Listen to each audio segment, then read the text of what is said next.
Naghahanap ka ng ganitong salamin. Sabihin mo kung magkano. Nasa 100 plus lang. Tamang-tama ito guys. Kung lagi kang nawawalan ng salamin sa inyo, o nababalian, o yan. Tatlo kagad guys at may pang-reserva na. Lalong-lalo na sa mga nagra-rides at lagi ka napupuing. Tama-tama ito guys.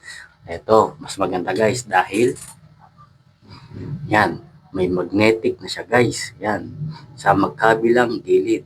Yan. Tapos ito ang pinakang sabitan niya guys.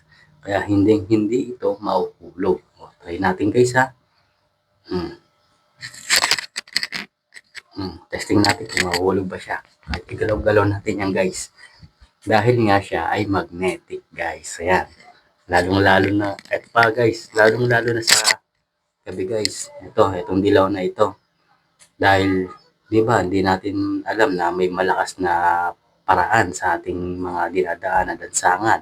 Ito guys, protektado ito kasi ito ay polarized. Kahit napakalakas na high beam ang naging katapat mo o nadaanan sa iyo guys, ay magiging normal lang ito dito sa salamin guys. Kaya kung naghahanap ka ng ganitong salamin na swak sa budget mo, i-check out mo na at baka maubusan ka pa. Ay no, nasa gilid lang.